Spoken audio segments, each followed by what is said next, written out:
Welcome back to the Minutes to Win podcast. Today we've got Kym Insana of Always on Digital. Now, have you ever wondered, how do you manage a family with 4 kids and still carry on a job, particularly if you're working for a major corporation and they're pushing you to always be on, always be available, whatever time of day or night, weekends, blah, blah, blah, blah. The math doesn't add up. So Kym has actually founded an agency that reaches out and focuses on hiring people who are single parents or who are parents who are still connected together, who want to make family a priority, and they need some flexibility, but they're still also hard-charging champions. And so at Always on Digital, they do things a little bit differently. They have some pretty strong values, and they also have a process that works with you where you can do some stuff on your own and they'll take care of the other stuff that's more complicated to make your marketing work on different platforms. It's a great conversation. You're going to learn some things and you're going to be really challenged about, are we living out our values? Maybe we should learn from Kym and the team. Let's dive in. Kym, I really appreciate you being on the show. I like to start with a question. And as I look through all your information, at Always on Digital, you're an award-winning agency doing all this great stuff. And you're also doing some incredible things in culture, but then you also are raising 4 kids and a family, and that's juggling a lot of fire sticks. So how do you keep it all going, and how do you stay focused on truly what's most important from moment to moment? Well, thank you first for having me. I really appreciate it. And I think, to be honest, some of those fire sticks probably drop from time to time, and we just have to make sure we know which ones are okay to fall. It's impossible to have all your balls in the air at the same time. I felt when I left corporate and I came home and I was working from home, I would be able to do it all. And I still found myself making cupcakes at 10 o'clock at night and things like that. So the most important thing I feel like is grace. So we try to keep all the balls in the air, but we also have to give ourselves grace and know that there's going to be times where we drop things, but try to make those things the less important things that we leave behind and just accept it's impossible to do it all. Interesting. I, in my own life, and then as I've experienced life with others, I find that grace component can be very challenging. That we have what one guy called a negativity committee attacking us. You're not good enough. You're a loser. You're never going to make it. Or you shouldn't have done that. That's terrible. You've ruined that person's life. I've never had one of those. But yeah, those types of things, what tips would you have for our audience that might have moments when they're really under assault by that neural pathway that's been really built into their brain that beats them up, where they can find that grace? So I think I've been fortunate enough to find that grace within my kids. Last year, my son was preparing for college for his first year. He's just completed his first year of college. And when he was little, I was working in corporate. So we had babysitters, and I just felt like I wasn't there for him as much as I am for the kids that came later. And I kept apologizing to him. I'm so sorry. I used to work late nights and I would travel. Like, I hope you forgive me. And just, as you're coming to this point of saying goodbye, even though it's for a few months, there's that point where he's going off to college and I'm having these conversations. And he said, I don't remember any of that. And you're a good mom. Why are you saying that? You don't need to say sorry. So some of that grace came from him, to be honest. It wasn't that I was necessarily giving it to myself completely. But as he started to tell me these things and I looked around and I said, you know what? He is fine. He's a great kid. He didn't get into trouble. So even though I felt like I wasn't doing my best all the time, he was okay and he was thriving. And so maybe we can't just look in the mirror and give ourselves grace, but maybe we could look around ourselves and see the things that we're doing and see how they're thriving and they're okay. And maybe it's a plant. Maybe the plant is living and it's blooming again and it didn't die. I'm a plant killer, so that's also why I can use that analogy. And so try to find it in the little areas you can, but it is sometimes easy to find it from kids because you could be in the car, I have an 8-year-old and I'll be in the car and he's like, today was a great day. And he'll just tell me that he had fun with me and it was a good day. And maybe I thought we could have done something better, but he just told me it was perfect. So why beat myself up over anything that I thought wasn't? And I'm just struck by things. And so when you're with your kids, Are you able to turn it off and just focus on them? Or are you constantly getting texts or getting interrupted by calls or even just your mind drifting back to work? So I do try to cut it off. I think it's important to have some breaks, and I also encourage our team to. But my kids also do understand there's times where I have to step into work. And so they actually know a lot about our business. They know a lot about our client. They know our clients' names, because there'll be times where I'll say, okay, I'm going to pick you up, but I have a conference call. So, you need a ride from school, but mommy has a call at this time. So can you just be good in the car or whatever? And they will. And, the joke is they thought one of my clients was my best friend, because they said, oh, you're always on the phone with Mark. Like, Mark's your best friend, right? That's like, no, it just happens to be, that's when we talk, and it, ends up being a good time. But I think it is important to turn it off. And they see that I try to turn it off. So that's why they give me the grace when I need to take a work call or, handle something for work. They understand that this whole life we have is built on the fact that there's a give and take. And sometimes it's turning off, them for a second. And most of the time it's turning off work when they're around. Yeah, I love the way you put that. Most of the time it's turning off work when they're around. And I think the transparency you have with them really helps them. Mm-hmm. But one of my favorite stories I heard decades ago, I do not know who it came from, was there was a young guy who, I guess he traveled in from out of town, but he went to his boss's house for dinner and he was going to spend the night. And his boss was really a hard charging guy. And so, but as they walked up the walkway to the front door of the house, his boss reached up and he touched the limb of a tree.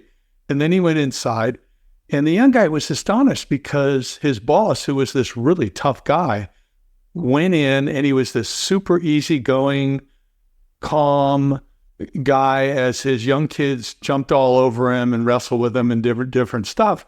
And the next morning when they walked out, the boss reached up and touched the tree again. And the young guy said, hey, I'm just curious. I noticed you touched the tree when we came in last night. You touched the tree when we go out. What's that about? And his boss smiled and he said, well, when I come home, I take all the stress, all the pressure and everything from work, and I put it up on the limb of that tree.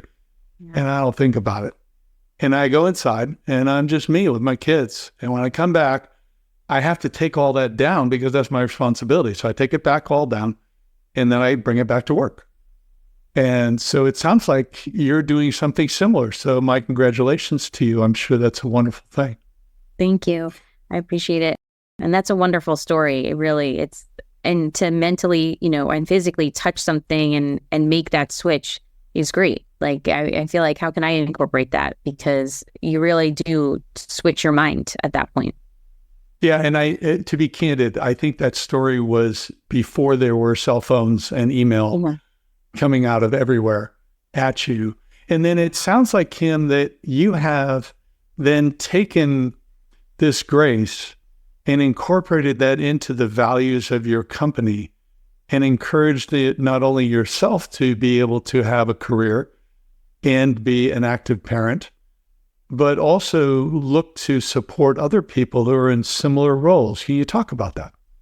Yes. So we purposefully hire folks that are in similar situations because two reasons. One, when I was in corporate, I saw a lot of folks that, as they had kids, didn't have the same flexibility I did. I was in a little more of a senior role, so I was able to work from home a day or two, but I noticed that not everyone was, and they ended up leaving the workplace as their families grew because they couldn't handle the sick days and everything else. And I had started a radio, and they had job shares there, and I thought, like, well, we're in the internet now. We have phones and laptops. We should be able to do the same thing, if not better. But it was really frowned upon. And so I had thought, like, if I start something, I can take people that are in these situations and help them too. So not just help myself, let me see how many others I can help. And we're not huge, so we can't help everybody, but we try to do as much as we can. The second part to that is I also noticed those same folks were the most committed. So yes, they would go home and, be with their kids or do sick days or attend a play or a concert. But when that turned off time was, whether it be bedtime or the kids at an activity, they went back to work and they got the job done. So you got two things happening for you. One, they're committed and making sure the work gets done. And number two, they're enjoying their time with their family and they're happy. And when they're happy, the whole cycle works better because they're happier employees, they're happier at home, they're just, in general, they're happy people. And so we try to kind of recreate that. So there's obviously the commitment to work and understanding that we work a little different and sometimes your hours are not the normal hours, but that balance allows you to do the other things. Right. And so how do you set the performance metrics for people when you're planning in advance? You're going to give them a lot of latitude, but it sounds like you've really got to clearly define the role and clearly define what are the outcomes or the deliverables that we need from this role, month by month, quarter by quarter. How do you guys do that? What's the process you follow? So when we interview, we're really clear that customer service is our number one, above all. So whether it be acknowledging a client email and just letting them know that we're going to get back to them or answering them within a certain amount of time. So usually we bring on people on a part-time basis to start because if they are trying to have that work-life balance, sometimes they can't handle 40 hours. And so we will give them a set number of hours to start and bring them on slowly for the most part. So let's say they start with 10 hours a week. Within these 10 hours, you're going to handle accounts that are going to have these types of requirements. If it's something where you have a hard cutoff and you're done at noon, right? You work 9 to 12, kids come home because they're smaller, they're in part-time daycare. At that point at 12, someone else takes over. So there is more like a shift work that's happening. So there's a passing of the baton so we can make sure that is taken care of. If you can handle it, that's fine. And you pop into email or whatever and you can take care of it, that's great. But we are very clear that it is critical for the customer service part to come first. And so, we try to be a team environment where someone else can take the baton and finish the job, but it has to get done within a timely manner because that is how we get our clients and that's how we retain our clients is with our customer service. Okay. And so do you watch for that when you're hiring? When you're hiring, do you watch how they interact with you, how quickly they respond, how they are grammatically, format-wise? Yeah, absolutely. How they speak in an interview. Obviously, we're a little more of a casual world than we were before, but dress is still important. Whether they use foul language on an interview, just how casually their conversation is in email. Are they professional? Like you mentioned, the responsiveness. Do they have recommendations on LinkedIn? But truth be told, a lot of people come to us that either they were recommended, highly recommended, or we know them. So I tried to work with folks that I've in the past, that I've had experience with, because most of our team is remote. So there's also that trust factor that's critical. But a lot of people have either worked together before or know of each other. So it is kind of this nice situation where we're able to, you're not starting from scratch necessarily because you have a little background on these folks. Yeah, it's interesting. It's kind of an extension of, in our Hire the Best system, we talk about forming a talent community.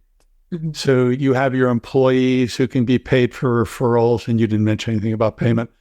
But then you also have people who interview with you who maybe didn't take the job, but they're good people, references you called who are good people, people in your network, clients, whatever, that you have this community and you let them know of openings. So you have a qualifier when they're recommended to you, and you're dealing with kind of the lower hanging fruit, people or is that also extend to people on your team, people that they know and they're saying, I worked with this person, they would be good in this role? Absolutely. So we have done that in the past. About 3 years ago, we had gotten some business that exploded and we needed to hire really quickly and scale up. And so that's exactly what we did. We had people on the team and we said, this is the skill set we need. Do you know anybody? And we brought in 4 people at that point through referrals. That's the only way I think we would have been able to handle that business, because we didn't necessarily have to train them at the same level we would somebody net new, because they came in with some knowledge and some experience. And then the team was willing to help people ramp up because they were people they knew and they wanted them to succeed. Oh, yeah. Oh, yeah, definitely. Now, one of the things I recommend in Hire the Best is that people do a short stint initially. You're doing something similar by starting people at 10 hours a week, potentially, where they do a short stint that's maybe it's a project, maybe it's 2 hours, maybe it's a day, maybe it's 5 days, and they pay them as a contractor initially so that if it doesn't work out, they're not in a situation where it hits their unemployment pool, taxes. Have you ever done anything like that? Yes, that is exactly how we started, was contractors and then moving them over to W-2s. And we learned a hard lesson with unemployment taxes and having to let somebody go and getting hit with unemployment because, there was a situation we didn't realize that you can file for unemployment while you were working somewhere against that company. I didn't even know that was legal. And, so it hit our unemployment taxes and our insurance. So as entrepreneurs, we have these hard lessons that we learn. And my mom always says the best lessons in life are the ones that cost you or hurt you. So this one did. But, we live and we learn. Yeah, I think that's the key thing. If you live and you learn. And I always I think it's Proverbs 26:11 that says, as a dog returns to its vomit, a fool repeats his folly. Yeah. And so live and learn, and that's great. Let me bring up something else. So I love what you're doing with the values, and you're trying to work with other people who are trying to balance family with work. And by the way, do you have any men that you support, or is this all more working moms that you're supporting? So we may be split now, I think, at this point. So we have 2 men that work with us that are salesmen. We have 2 men that work with us that are traders, and my husband also works with us. And that really happened because when I started this, I got pregnant with our 4th, and I had started hiring people, and I said, I need you to work here and help because I can't take a real maternity leave, and I can't do this, trying to have a baby and a newborn. So he came on board shortly after. But yeah, we do have a couple of men here and support them in the same way for them to be able to have balance and be there. I think that's so great because they, some of my greatest times in life have been coaching or cheering on the sideline of different sports of my kids. So that's a great time. So, and also kudos to you that you can work with your husband. So yeah, some can't do that, but I have clients that husband and wife teams that are just awesome. They're wonderful together. They're able to do it. So yeah, congrats. It's important to have boundaries and set roles, I think, which helps, but it is a little bit of a joke. Like, how do you guys work together all day? What someone said, I'm surprised you've lasted this long. There's a lot of jokes, but for the most part, we have our roles, and business is business and home is home. That's the key. Let me bring up something else. So my experience is, and my conclusion is now that everybody's wounded. So I grew up with 2 very loving parents, but I grew up with some wounds. Didn't realize them until I was probably in my 50s, pretty much, so, which is too bad. But everybody's wounded. So as you do this, you're actually, reaching out to people who are trying to figure out how to balance their life and balance what they've been through in life. And what have you learned through that process as far as, forgive me, I'm making an assumption that it hasn't always gone smoothly as you've gone out with good intentions, but what have you learned as far as how to identify who can actually do this, who maybe is not in a good place in this season and it's not going to work, although, you're going through your interview process. Looks like, hey, this person's going to be great. They've got the skill set. They're looking good. And then there's these little yellow flags that are cropping up, and you have to catch them versus dismiss them. Mm-hmm. What have you learned about identifying, or at least being aware of, that there may be some wounds that the person is still struggling with, or that's come up later and how you've had to deal with those? So I didn't go to business school, and I did not have experience in, starting a business. But the one part of this whole thing that I did have experience was people management, because I managed a lot of people over the years before starting this, and had to let people go. I have had to put people on performance plans, and I've seen the flags throughout their careers, through this process. I actually was talking to somebody about this yesterday, and I was saying how we are smaller. We are not a big company like a Google, where you can have some mistakes, but people are going to forgive you and work with you anyway. You have a little bit more grace from clients when you are big. We are not Google. And so I have to catch those red flags or yellow flags early. I have to catch them fast, because we aren't going to get chance after chance if we make mistakes. And so usually we're pretty involved in what's happening, and we know what's going on. We have meetings, weekly calls, so we know what's happening. And if we see that something starts to look wrong, we have to start addressing it early. We can't let it fester.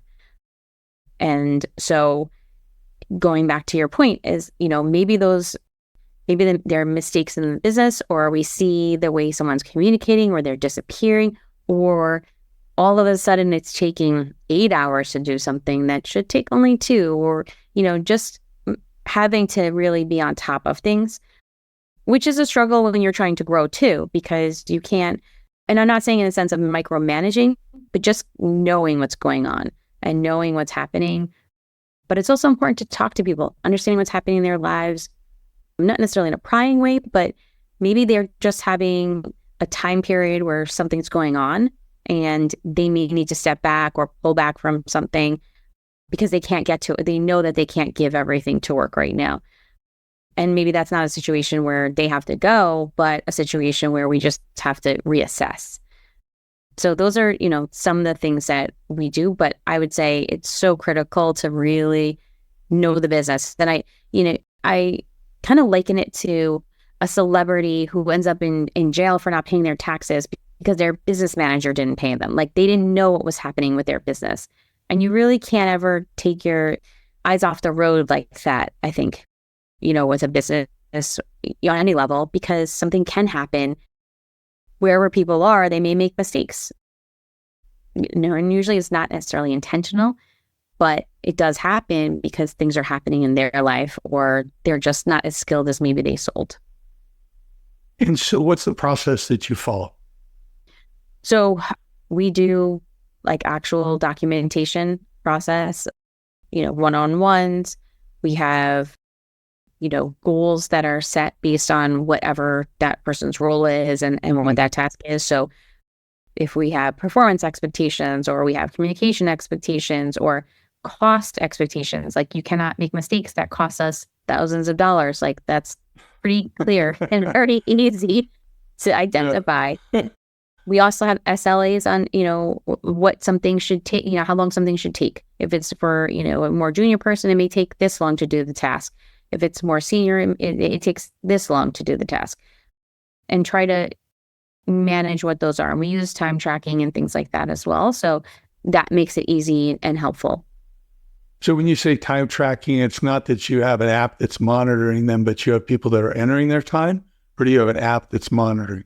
Nope. They enter their time similar to the way lawyers bill. So we do it per client. So their time is entered by client so that we understand that we're not losing money on a deal. And we do it that way. So it's a fairly easy system. It's not too crazy for them. And it doesn't necessarily track every minute of their day. They just, kind of assign a job to their time. Yeah. Yeah. I've always felt that was best with tracking time. It's just really track the billable time. Exactly. Primarily. I mean, you might have tracked for something else, but I'm curious about if you have a story of someone who worked with you, may have moved on by now, where it was really life-changing to move from the environment they were at before. May have been big corporate, may have just been a toxic environment. And what was that like for them? You obviously mentioned names or something, but I'm curious if you can give me an example, because why don't we start with something else? I want to get there in a moment, so you can kind of keep that in the background. Okay, yeah.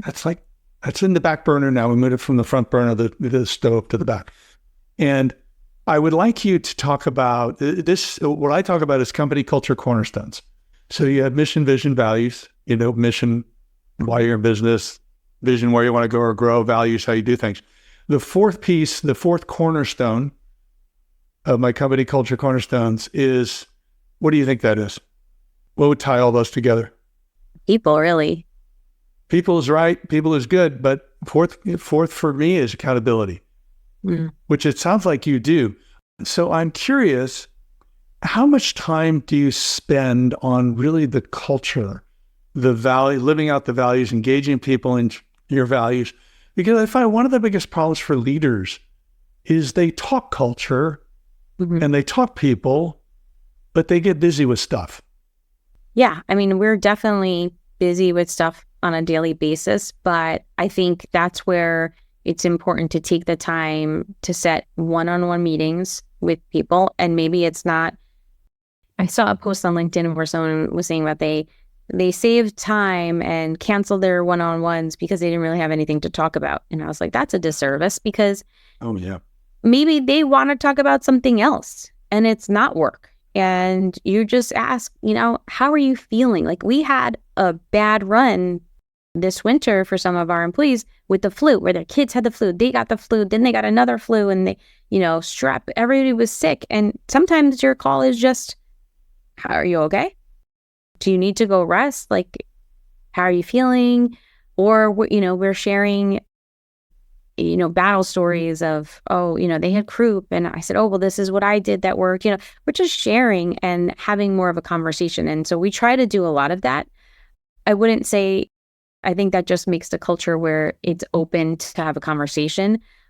And the same with if you have ideas on things for the company, that the door is always open for these conversations. And we try to do fun things where we can. Not everyone's close enough to get together in person, but we try to be very, light, and it's not that serious. It's advertising, and we obviously want to make money. I'm not looking to buy a yacht. I just want to make sure that we all have jobs. So this year, what we did is like a little white elephant.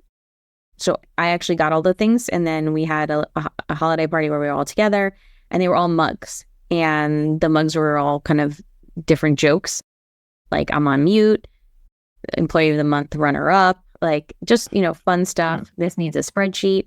And there was one that says I'm kind of a big deal, which ended up being even funnier because I got the mute one and then someone really wanted it. So we traded. So, I got that one. And we try to laugh at ourselves. Behind me is Betty White. Like the culture is very light. But at the same time, our clients know we're light, but they also know that we're going to do our job and we're going to do a good job. And so it is really important to make sure that people see the purpose and the mission and the value, and they appreciate it, but they know that it's not fake.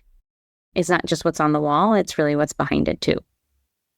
I really like what you say. And I think that what you're talking about, when someone cancels a meeting because we didn't have anything to talk about, you're basically putting a big message up that you're not important.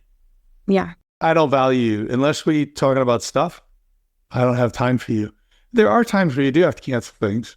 Yeah. Or postpone them. That's understandable. Or if they want to talk about an idea or they want to talk about something else, that, hey, that's great. In this meeting, we're going to cover this because we have this agenda, but let's schedule time to do that. But just to blow it off, I agree that that's going to be a big negative. So the culture, it sounds like you really live out. Now, what are your values that you have in your organization? We try to be fair and honest, most importantly. Like, that's the biggest thing I would say is honesty. And I believe in that in my own personal life. Like, lying is one of the worst offenses in this house. I'd rather you tell me something I didn't want to hear than, especially with the kids. If you got in trouble, you got in trouble, but I'd rather know the truth. Just tell me the truth, because you don't want me to find out the truth from somebody else, because that's no good.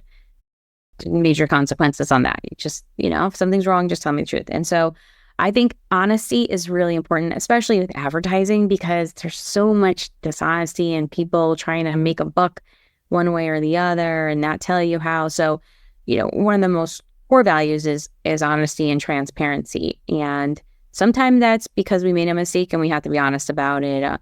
I remember when I first got into advertising, we didn't hit the client's number that we were supposed to hit of impressions.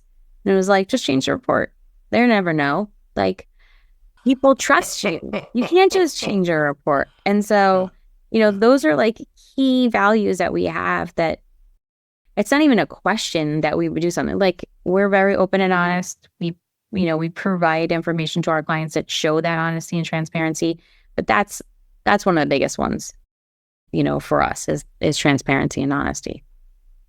Yeah, it's and I do want to go into the agency side of it in a moment. But so, talk to me. Do you have an example of an employee, someone who joined your team, may still be with you, may not, where it was just transformational? And in what ways was it to move from the environment that person was in before, and then come into your environment where you're intentionally, very intentionally trying to help people find a good work-life balance? So probably a couple of examples, and definitely I probably fit into that box as well, where it completely changed my life. But recently we hired somebody last year who, she had her second child and she wasn't working. She left the workplace, and I had said, I've been asking her for years, after she had the first kid, I said, do you want to work part-time? Would love to work with you again. We'd worked together in the past. And she said, no, I really am not ready to go back to work and all of that. And finally, last August, I believe, I said to her, I always text her on the side, are you sure?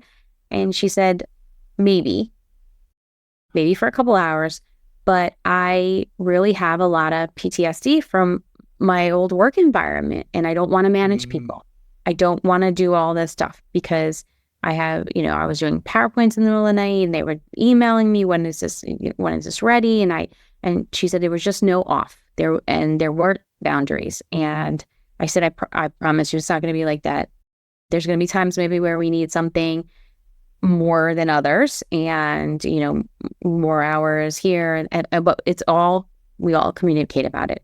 And she's on board. She's phenomenal. I just asked her recently, would you consider being like a team lead? And she said yes. So her telling me she doesn't want to manage people or anything, like, it has changed a little bit. And mainly because, and she literally said the words to me, this is the best job I've ever had. And I said, if you're ready for full time, whenever you're ready, like, we are here for you. Please don't look anywhere. And she said, no, this is the best job I've ever had. And I think it's because it allows her to have all of those things. And she was a good manager and she's phenomenal at her job, but the stress of that environment doesn't always bring out the best in us, and makes us feel like we don't want to do it anymore because it's not working. And so we tried to, and we're not perfect, and I don't have all the answers and all the growth for everyone, but just those words saying that, this was her best job was so fulfilling, because I am competitive at heart, and I do want to be the best place you ever want to work. Like, I want that title for sure. And like I said, we're here for her when she's ready for full time, when the kids, are full time in school and stuff. Yeah, that's great. That's great. Let's shift a little bit to the agency side of the business. So you brought up the being transparent with clients, I think was one of the words you used. Mm-hmm. It's funny, I stumbled onto a podcast that Seth Godin was being interviewed yesterday. And he was talking about and you just alluded to it too, advertising, marketing. So much of it is exaggerations or fluff. And he was talking about how you don't, the word authentic is being overused, because you really don't want to be authentic. If you're in a bad mood, you don't want to be authentic, and you're in a bad mood with a client or a vendor or somebody else. It's true. But you need to be consistent. And he also brought up that so much of marketing today is noise. One of the things that impresses me about your organization is that you've done some work for Chick-fil-A. I just happen to be biased in that I really like the way that company tries to do the right thing for people. Mm. And so I'm curious, in a very crowded marketing environment today, where there's so much social media, there's so many ways to, I forget how Seth put it, but basically, go after people and come at them in so many different ways. And, I block people on my email and they still get to me. And it's just, so And he talked about being remarkable. So you build something that people want to make a remark about. Mm-hmm. And so when you work with companies, it's really challenging to get that message out and get people to embrace it, to find the audience that actually is looking for that and will resonate with it. How do you approach your business differently? And it sounds like with very high integrity to reach those people so you can help them find what they can actually benefit from. Yeah. So we usually try to start with what success they've had in the past, who they've targeted in the past, or they find that they're purchasing. So any data they know about their customers and who's consuming their products usually help just to get started. And then we try to figure out what's the best platform for that audience. So, if they're young and, we don't necessarily target kids, but maybe, more the younger demographic. And it's, an ad for, the coolest shorts that are out right now or whatever it is, whatever they're selling. We would put them maybe on Instagram or TikTok or Snapchat.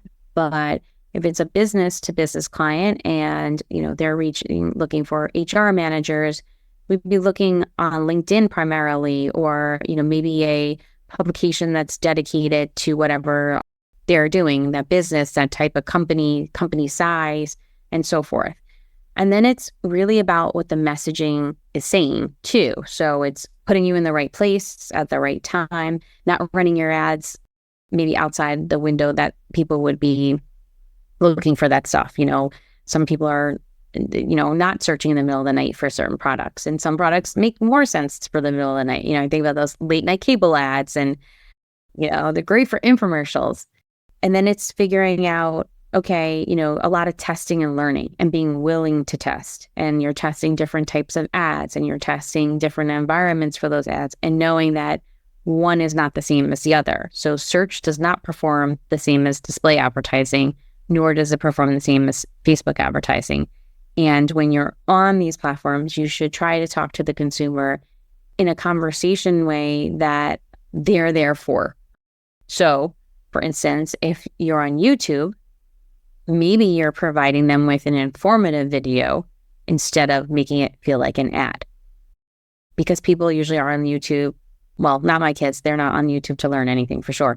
But adults maybe want to learn how to DIY something, or learn more about, my older son loves finance, and he's always, watching these finance videos, and or how to make an algorithm for some type of stock trading thing. He watches YouTubes. So if you're trying to sell a product that kind of fits the mold there, make it more informative instead of buy me, buy this, download this.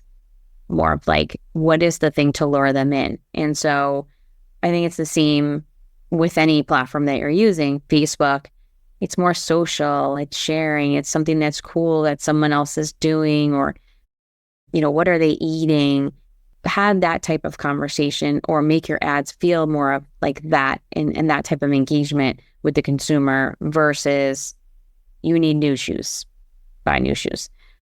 So Kym, I didn't warn you of this in advance, but I'm wondering if you could walk us through, think of a client that wasn't doing well. They had done some business, but they weren't, like, nothing was going straight up. Mm-hmm.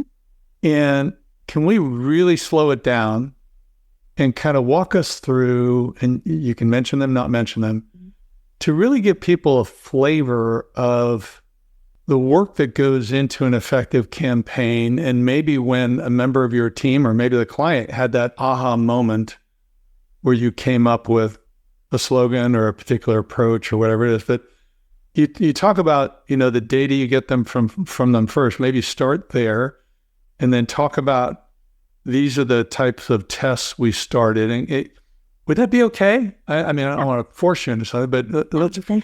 But I haven't done that before. I've had some different marketing people on the show, and I think it'd be beneficial for people to understand. Here was kind of step one or phase one, and step two, and so Can we do that? Yeah, absolutely. So we have, I think, some of the best clients, or my favorite clients, are the ones that are smaller, that we can see the growth because we do work with large brands, and which is great, but sometimes those large brands already have a brand presence or brand demand, and we don't move the needle the same as we would with a smaller client that isn't getting a lot of traffic to their site. So my example would probably be a smaller client just because there's a greater impact in the, when you look at it. Sounds great. Yeah. But we have it's a local store. It's a religious goods store actually. And they were running search on their own. They're in the neighborhood. I happened to go in. We were talking about search advertising. And so we took it over for them. We were seeing demand. They see nice in-store traffic. They get a lot of calls and people purchase online, but they really want to drive their online sales and drive demand there. And we have been suggesting Facebook for a few years. Logistically, sometimes there's trouble with Facebook because people create a Facebook account when they're a business. They forget the password or someone works there and then leaves and they can't recover their Facebook page. So we went through the struggle. And let me tell you, there's a lot of big companies that go through that same struggle. It is not a problem that's unique to smaller companies. And so we finally got it off the ground and went into running Facebook ads, and we saw... Well, wait a minute. Let me back you up a little bit. So how did you assess their ideal client profile first? So they have two types of client profiles because they are consumer facing, but they also sell to churches. Okay. So literally clergy robes, the tabernacle that houses the Eucharist, like that huge thing. They sell statues and, holy water, candles. And that is more suited to, and the stand that holds the candles that you would light, in the church, like all of that they sell. Wow. That's not consumer facing, but communion season, you're looking for jewelry or gifts. You may be looking for garden ornaments for your own home or, wedding or baptism. There's so many different things you can buy for them, across for your home, like, home decor.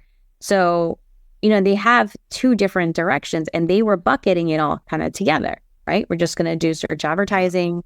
It's the simplest form. And we always encourage people to do as much as they can on their own first before bringing on somebody and adding additional costs. But that's when you need to really segment out, because if a consumer sees an ad for bulk Eucharist, that ad's not going to work. They're not the right person for it. You have to have the right target.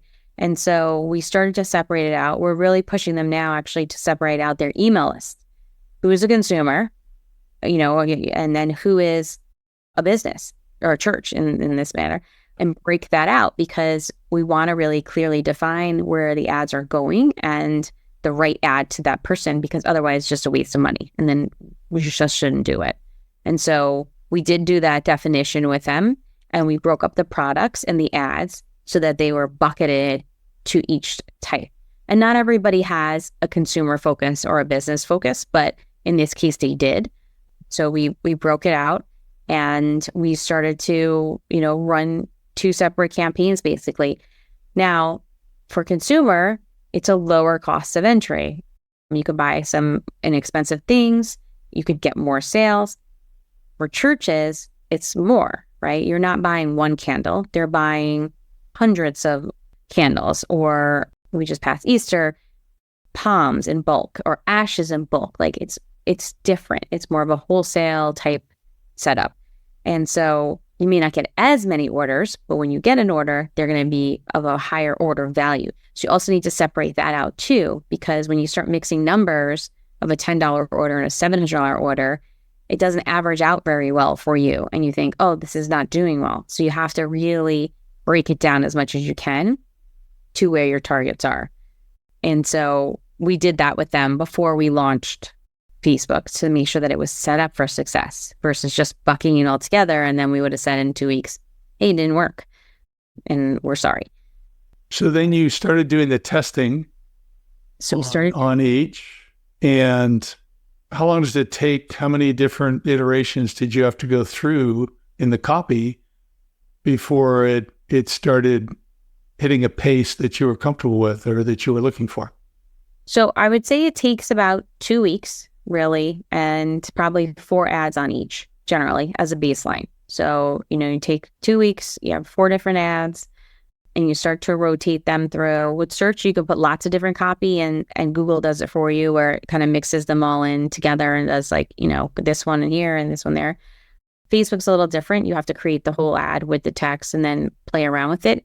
But Facebook's good, or Meta, or Instagram, any of those platforms are really good because you get instant feedback from people, whether they like it, they share it, they comment it, and people are very opinionated on the internet. So they will tell you they did not like what you're saying, or they do love it, or they're sharing it, or they tag someone in it. So you can usually kind of see, is your message resonating well or not?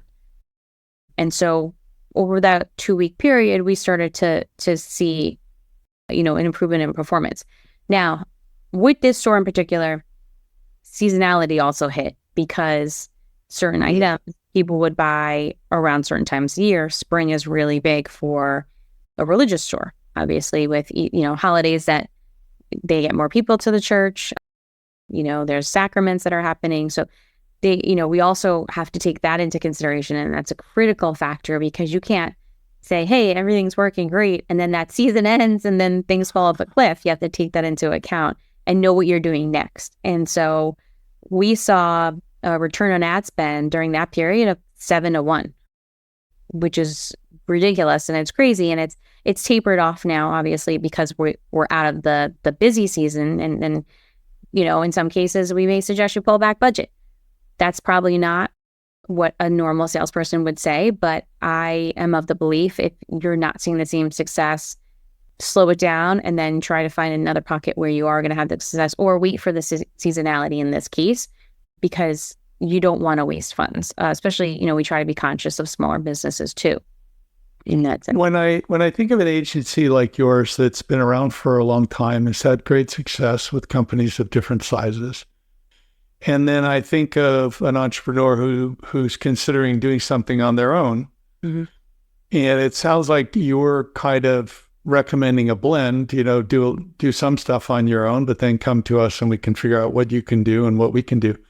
But what are the pitfalls for an entrepreneur who's sees a YouTube or attends a free seminar, or maybe even pays a couple $100 or whatever, I don't know, $1,000 for some training, versus where they think they can do it on their own? They've got a certain amount of details or instruction or guidance or a system, quote unquote, versus going with an agency like yourself.